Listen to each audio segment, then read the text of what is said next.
Hello everyone, how was your weekend? Today we're gonna continue with our book, which is Algorithm Trading Theory and Practice. So today articles is very interesting. So this is the overview of a process that helps us to develop a trading algorithm scientifically. So Article 6. 9 steps to develop algorithms. Building a fully automated trading system that is profitable and stable is the first challenge in this field. There are 9 steps to develop a trading algorithms as follows.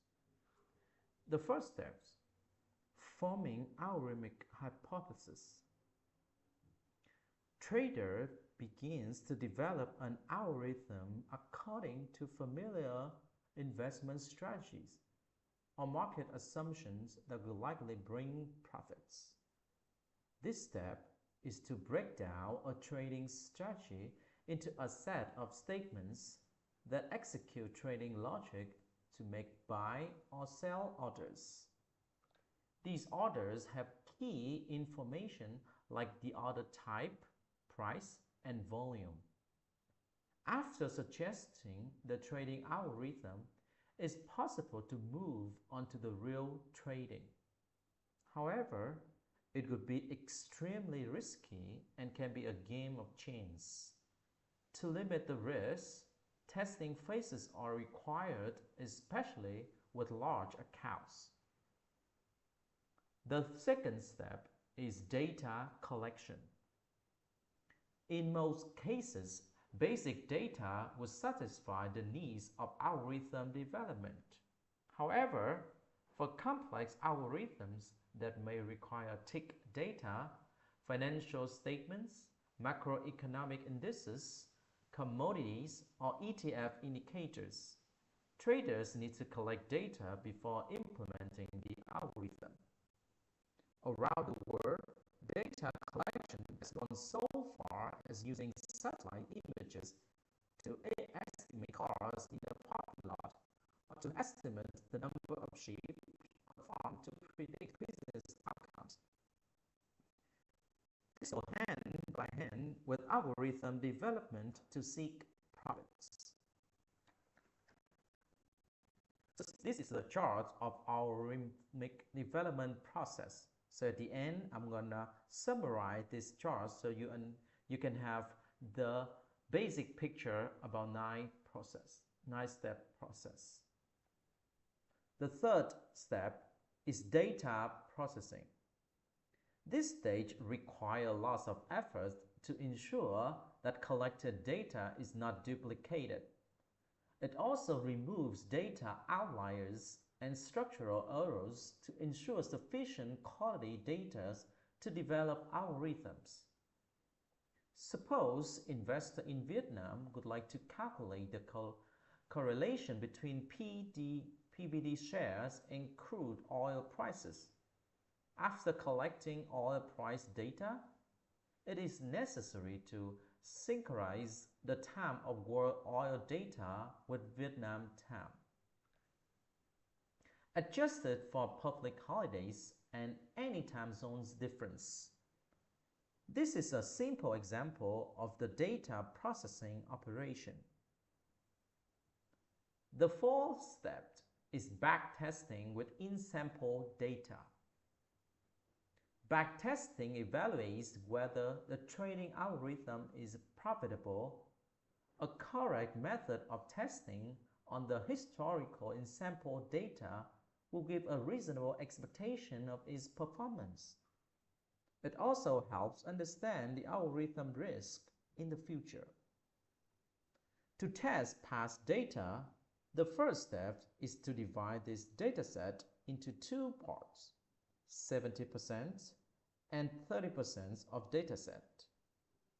The former is called in-sample data and the latter is out-of-sample historical data. The in-sample data is used to evaluate the trading profile of the algorithm. The core metrics include profitability, maximum drawdown, or Shrep ratio. Note that an algorithm requires at least 300 transactions to ensure these metrics are statistically significant. Testing on past data should also include taxes, fees, slippage, and any other trading costs incurred. After estimating the parameters, if the performance is unsatisfactory, return to step 1 to propose a different hypothesis.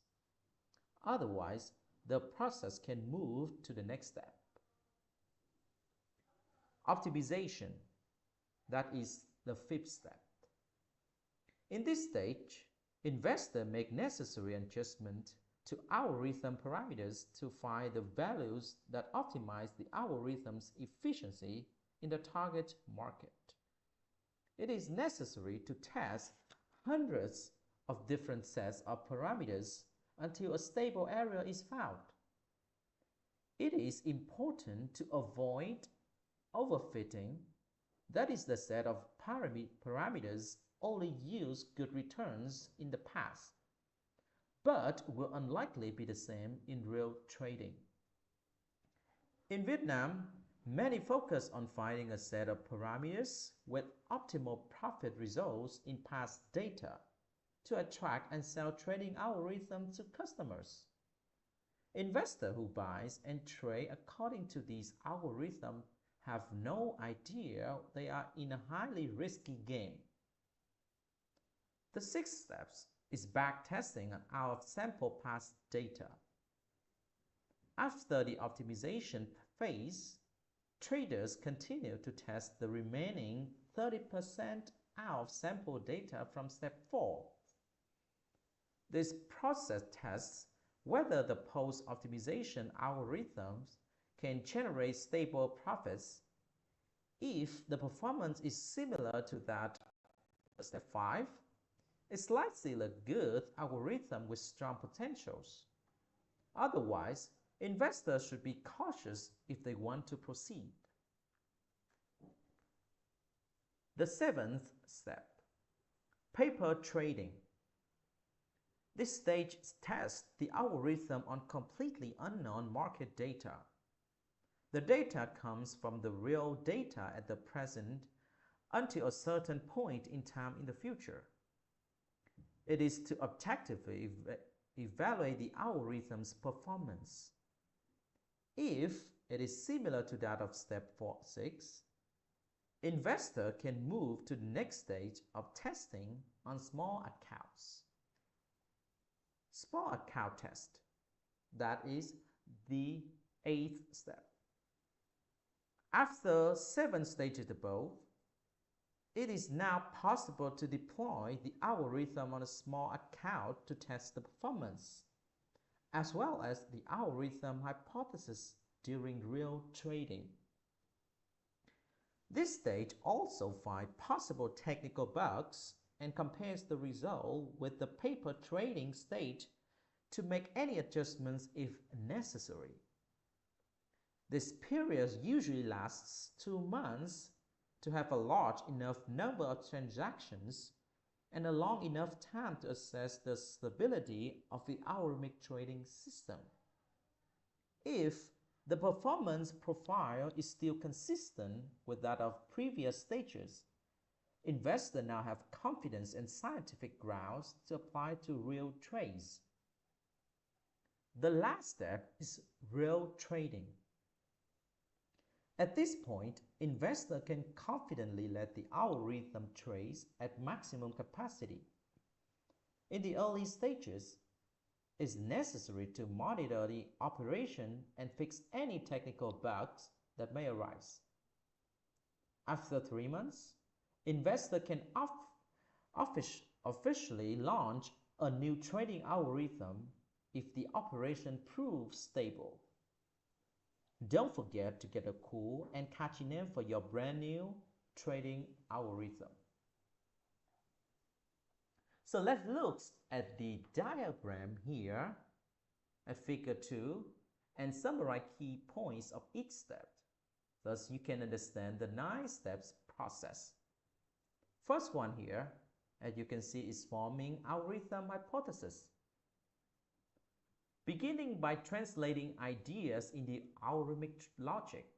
This involves defining clear rules for entry and exit points based on market indicators. And then move to the next step here is data collection. So in here, we accumulate the necessary data, which could range from basic price and volume information to more complex datasets like macroeconomic indicators. And move down to the third step is data processing. So in here, we cleanse the data to eliminate inconsistencies. For instance, aligning time zones and adjusting for market holidays ensures data integrity. The next step is in-sample backtesting. So in here, we will test the algorithm on a portion of historical data to assess its viability. Key performance indicators include profitability, maximum drawdown, and the Sharpe ratio. If it's good, we're going to move to the next step, which is optimization. We refine the algorithm's parameters to enhance performance. It's crucial to avoid overfitting, where the algorithm performs well on historical data but poorly in live markets. And move down to this number 6, okay, which is out of sample backtesting. So here we validate the algorithm on out of sample data to ensure it generalizes well to the new market conditions. This step often involves paper trading or using a small capital allocation. Move to the 7 steps, which is real trading. In here, we deploy the algorithm in live markets, starting with minimal capital to monitor real-time performance and make necessary adjustments. Last but not least, okay, the step 8, evaluation criteria or small account tests. In here, we continuously assess the algorithm's effectiveness using metrics like return on investment, drawdown, and risk-adjusted returns. And moving to the last step, which is real trading. When managing multiple algorithms, optimize capital distribution to balance risk and maximize returns across different strategies. So in conclusion, by following these 9 steps, traders can systematically develop and refine algorithmic strategies, enhancing their potential for success in the financial markets. Remember, the key lies in meticulous planning, rigorous testing, and continuous evaluation. So that is the end of Article 6. So I see you in the next chapter 2. Okay, goodbye and see you.